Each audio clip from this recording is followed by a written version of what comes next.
Assalamualaikum warahmatullahi wabarakatuh. Perkenalkan, nama saya Sarah Safitri, NBI 11855, kelas Finansi Digital, kelas D, dengan dosen pengampu Bapak Yusuf Aryawas, APMAP. Saya di sini akan menjelaskan tugas individu yang sudah kami buat dengan judul Penerapan Electronic Government dalam Pelayanan Publik di Era Otonomi Daerah.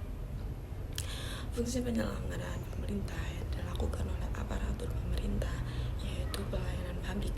Belum optimalnya pelayanan publik di daerah antara lain disebabkan oleh faktor regulasi yang belum jelas dalam ranah pembagian tugas antar pemerintah daerah dan pemerintah pusat.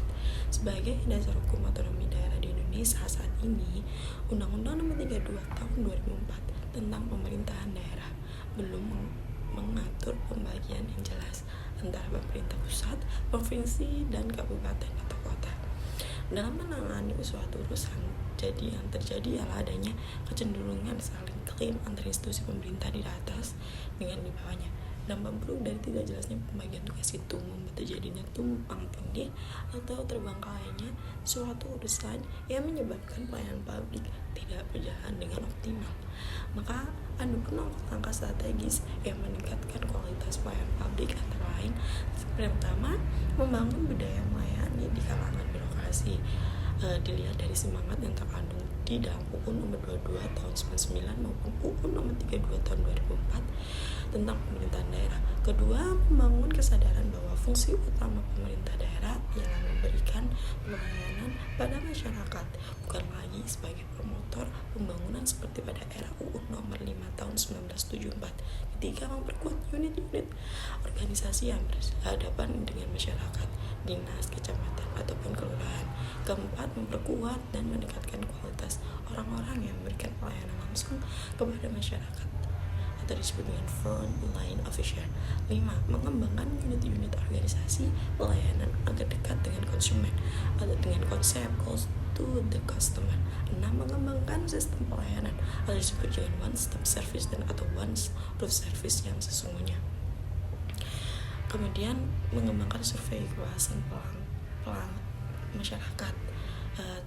Kemudian ada pun mengadakan lomba di antara unit-unit pemberian pelayanan yang sejenis dengan penilai dari masyarakat yang dinilai. Mengembangkan pendekatan public choice sehingga kebutuhan dan keinginan masyarakat yang beraneka ragam dapat terpenuhi dengan tetap mempertimbangkan aspek keadilan. Kemudian ada lagi mengembangkan sistem insentif yang menarik untuk unit-unit yang berhasil memuaskan pelanggan atau masyarakat. Di hampir semua negara maju di Amerika dan Eropa, pelayanan publik telah mengandalkan teknologi komunikasi dan informasi.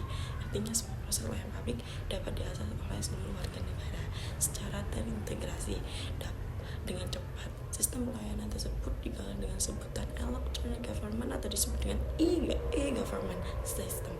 Tujuan besar penerapan e-government system yaitu untuk menciptakan tata kelola pemerintah yang baik, di mana layanan pemerintah itu bersifat transparan, akuntabilitas, bebas dari korupsi. E-government system pada hakikatnya merupakan proses pemanfaatan teknologi komunikasi dan informasi sebagai alat untuk membantu jalannya pemerintahan dan pelayanan publik yang lebih efektif, efisien. Dalam penyelenggaraan e-government system mengacu pada dua hal, yaitu penggunaan teknologi informasi yang memanfaatkan jaringan internet dan terbangunnya sebuah sistem baru dalam tata kelola pemerintahan.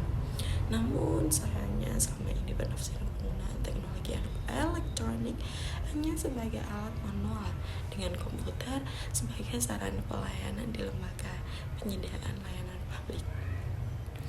Pemanfaatan atau pengembangan e-government merupakan upaya untuk mendukung kinerja pemerintah yang berbasis elektronika dalam rangka penyelenggaraan dan peningkatan kualitas layanan kepada masyarakat secara efektif dan efisien.